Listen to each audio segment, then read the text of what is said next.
Worried about a mysterious charge on your PNC bank statement? Don't panic. We're about to show you exactly how to dispute it step by step. Welcome to this explainer where we break down complex banking processes into incredibly simple, actionable steps. You know, finding a charge you just do not recognize, or suddenly seeing that your hard-earned cash is missing, that is a terrifying moment. It triggers instant stress, right? But as we're going to see today, having a structured, empowered roadmap is literally the fastest way to get your money back. The banking system has very strict rules designed to protect you, and today you are going to learn exactly how to use them. Let's take a quick look at our roadmap for today. First, identifying disputable PNC charges. Next, your federal consumer rights. Then, a step-by-step dispute guide, followed by navigating common dispute challenges. And finally, real examples and resources. All right, let's jump straight into Section 1, identifying disputable PNC charges. A lot of people kind of assume you can only dispute outright fraud or identity theft, but your protections actually go way beyond that. You can absolutely dispute things like duplicate charges, incorrect amounts billed by a merchant, or even cases where you paid for merchandise or services that flat out were never delivered. Heck, even technical errors like an ATM failing to dispense the cash you requested are fully disputable events under PNC's policies. So here's the absolute crucial point, and you really need to be patient here.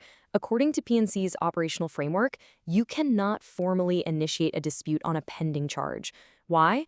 Well, because pending authorizations can naturally drop off or adjust in amount before they're fully finalized. So you've got to monitor your account ledger and just wait until the transaction officially posts before submitting that claim. Let's move on to Section 2, your federal consumer rights. Now, there is a massive difference in your rights based on the type of card you use. It's like night and day. Debit cards are governed by Regulation E because they're tied to your actual cash. If that money vanishes, it creates an immediate financial hardship, so the rules demand super fast action. Credit cards, on the other hand, fall under Regulation Z and the Fair Credit Billing Act, mainly because you're dealing with borrowed money. Those protections focus a little more on billing accuracy rather than just immediate cash reimbursement. So let's talk about this really amazing concept called provisional credit. If you're disputing a debit card charge under Reg E and the bank needs more than 10 business days to investigate, they're generally required to issue you a provisional credit.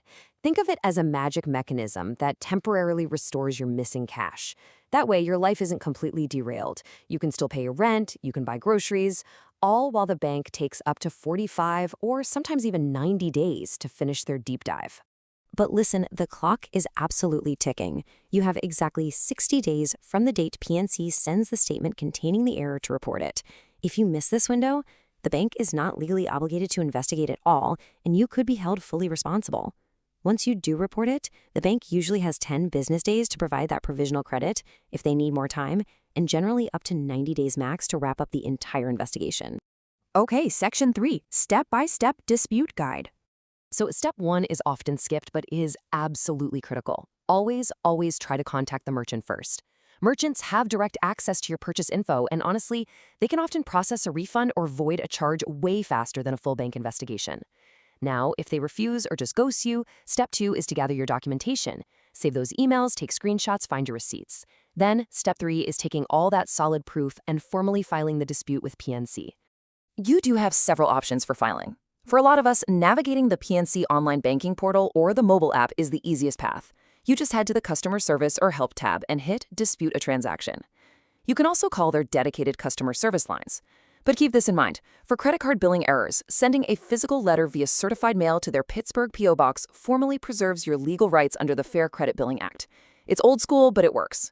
Now pay very close attention here because this is where so many people trip up. If you call in a debit card dispute over the phone, PNC is legally permitted to require written confirmation of that dispute. If they ask for it and you don't provide it within 10 business days, they are not obligated to issue you that provisional credit. Worse, they could even reverse the credit they've already given you. So always follow up your phone calls in writing. Moving right along to Section 4, navigating common dispute challenges. The biggest mistakes consumers make are honestly completely avoidable. Missing that strict 60-day reporting window we talked about, that is the #1 way to lose your money forever. Another massive pitfall is ignoring requests from the bank for extra documentation or ID. If they reach out asking for proof of your vendor communication and you just don't send it, your claim can be instantly denied. Don't leave them hanging. So what actually happens if the bank sides with the merchant? Well, if their investigation finds the original charge was actually authorized, they are going to reverse your provisional credit, literally pulling that money right back out of your account. However, there is a tiny silver lining here. They must gracefully give you a 5-day window where they honor pending transactions without slapping you with overdraft fees, which gives you a little bit of breathing room to adjust your balances. Sadly, we've got to talk about fraud. Scammers love to use the stress of a missing charge to fish for your information. They'll actually call you pretending to be PNC's fraud department. Look, if you ever receive a call out of the blue regarding suspicious activity, do not give them your info. Just hang up and dial PNC's official automated verification numbers directly to confirm if the inquiry was real. Protect your data like it's gold. Finally, Section 5, Real Examples and Resources. For commercial accounts, like this Cook County procurement card example, the rules are actually even stricter than for consumer accounts. They have a mandatory 10 business day vendor negotiation period. You literally have to document that you tried to work it out with the vendor for 10 straight days before PNC will even glance at your billing inquiry form. It just really shows how vital that first step of merchant contact is. And hey, if you ever feel like a bank just isn't listening to you, remember the massive Bank of America EDD litigation that came out of California. This lawsuit demonstrated that when a bank simply freezes an account and refuses to provide the consumer with requested info about missing electronic fund transfers, that action in itself is a qualifying error under the Electronic Funds Transfer Act. So yeah, the law definitely has teeth when banks fail to communicate. So what are your real options if PNC just straight up denies your dispute? First off, you have 10 days to write a formal appeal to PNC requesting a reinvestigation. If you're still hitting a brick wall, you can escalate systemic issues by filing a formal complaint with the Consumer Financial Protection Bureau, the CFPB.